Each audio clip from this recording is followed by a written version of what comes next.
so yesterday ES after the F period where we were in balance, we started one time framing up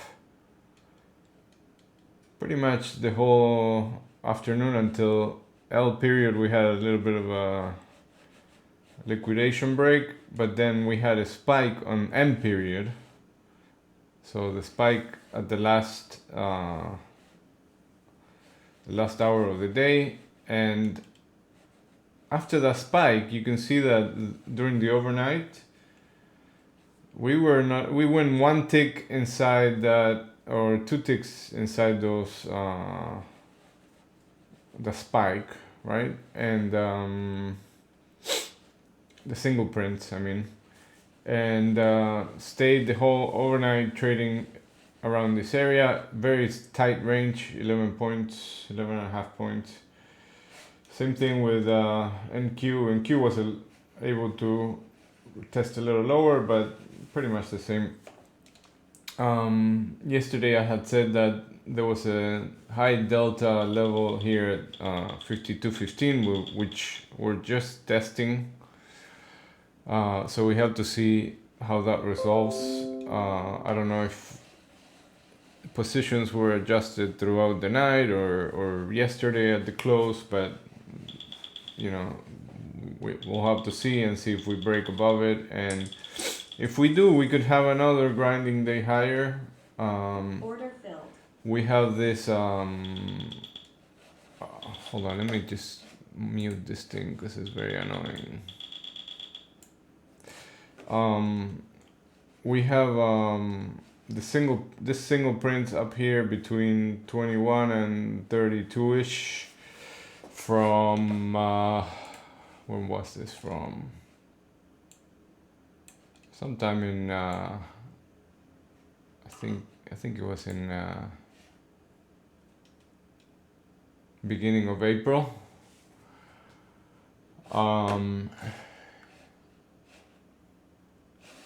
And then we have some untested point of controls up above us, and we have this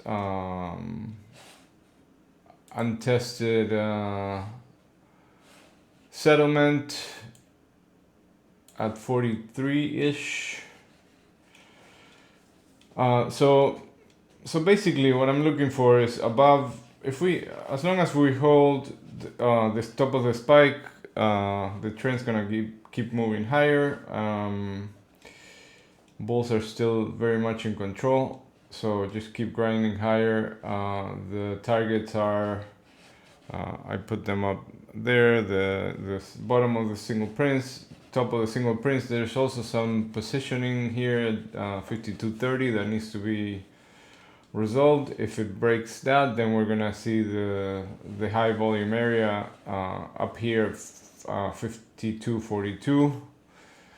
And then there's a little bit of resistance there right above between 45 and 50.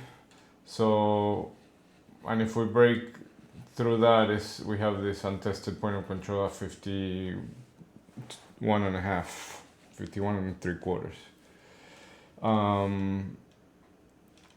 Then on the lower end, if we, I mean, I think we're still in the buy the dip mode, but if we clean up this spike and start trading inside yesterday's value, then the value area rule gets triggered, and holding below 96 triggers a move to the other side of value.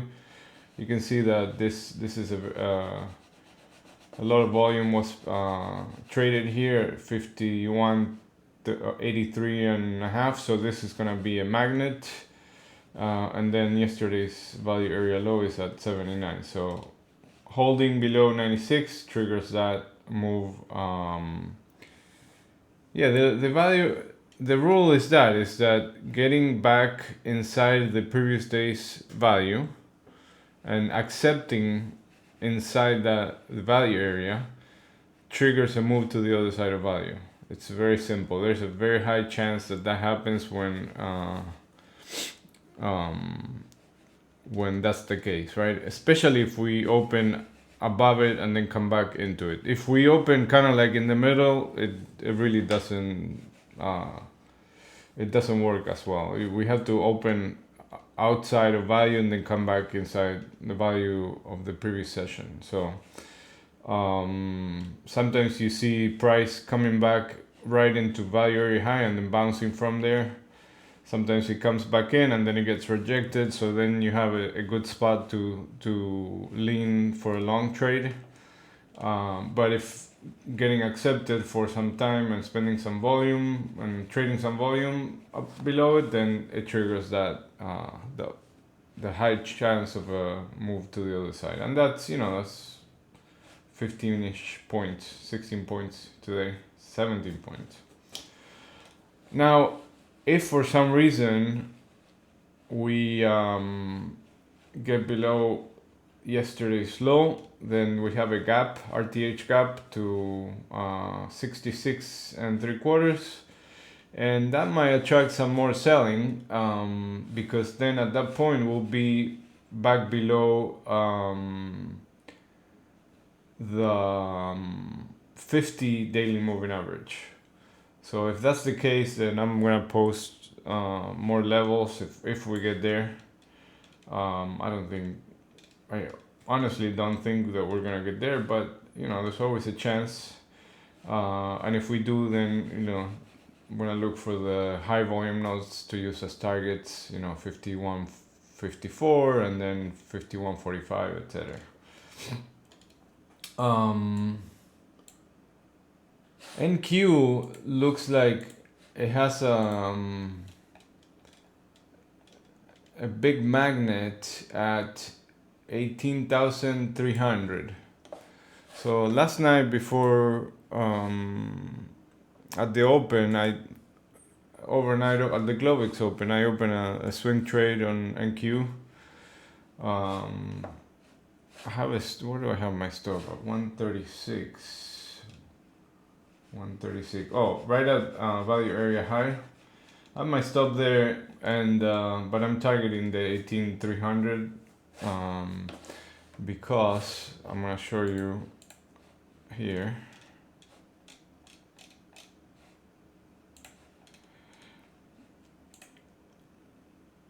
You can see that this is a big level that we traded a lot of volume here, and the 90-day point of control is here, so we're holding here. We after breaking, testing below and coming back, so we're holding there. So I'm thinking that if we break the highs just now, there's a very high chance that we get to the 18,300. We might move higher too, but that's a big target right there. It's a big magnet. You can see that it traded a lot of volume.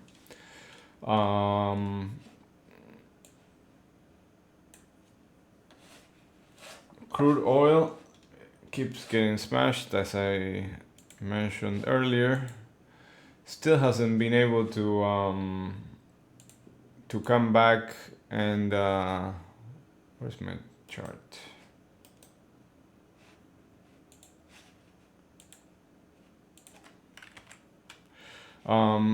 We still haven't been able to stop one-time framing down. So every time it tries to get higher, then it gets sold. Now it's looking like it wants to test this little this high volume node right here at 77.55ish, 54. And I think I mentioned yesterday or a couple of days ago, this area is one that I'm gonna be watching for bounces, the 76.80ish, 76.40, for a bounce back into value. But so far it's a sell, but it's it's like it's very controlled. It's like little by little keep grinding lower. But if you see that every time it catches a bid, it always comes back into this area. So today, if you see crude catching a bit, we might be able to catch something targeting this 78 50 area. Gold also is gold. It was coming down earlier since last night. It's been coming down. It's been sold, and now it caught a bid not long ago. And what it's doing is that it's. Hold on, let me pull the chart.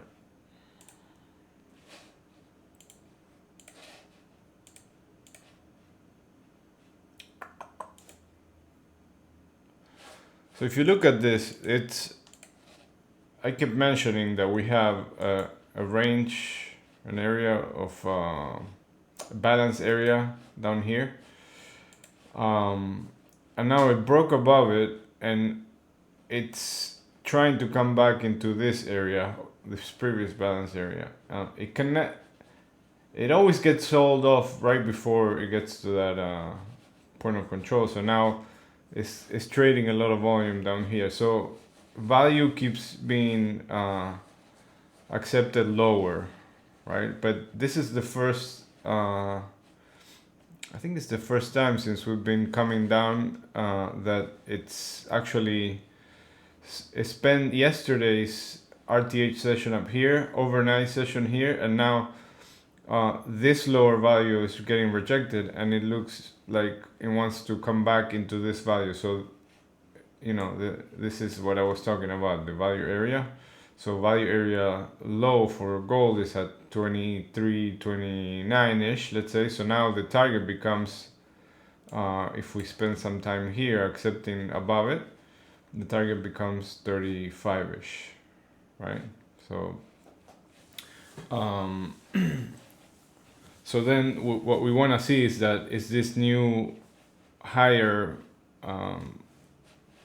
balance or range, right? Higher range gets accepted, or does it get rejected, and then we come back into this one right here. So as long as this low volume area from the overnight session holds, hold on, I'm trying to make it a little bigger so you can see what I'm talking about. So you see that there's a double distribution on the overnight session. So as long as this 25 holds, then I'll be looking for 35, and then see how, if it retests this highs and then retest 45.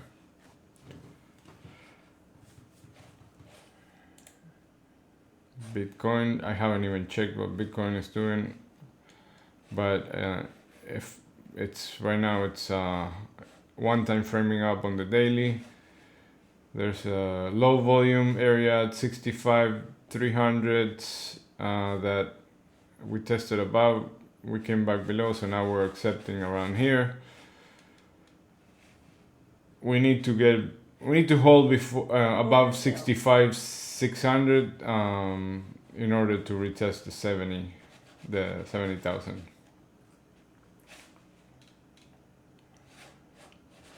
All right, I think that's about it for today. There's not much. There's Fed speaking today, so keep your calendar handy. Some speakers at 11:30, and at 1 p.m. there's the auction, the 3-year note auction. Then some more speakers, Fed speakers at 1:20. Consumer credit at 3 p.m. and then tomorrow we have some crude inventory, some more Fed speaking. I don't know why they're speaking. Is there there must be some Congress or something, some convention or something like that. And then we have jobless claim on Thursday, so watch for that. Other than that, there's no many other things going on today. So we might have another grinding higher day.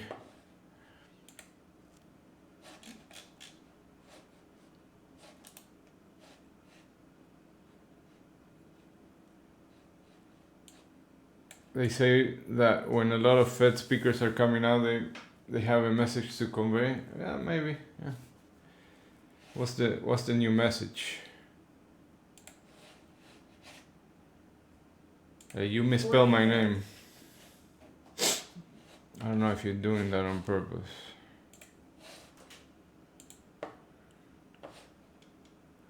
Knowing you, Carl, you might do that on purpose. Just to mess with me. Alright, good luck.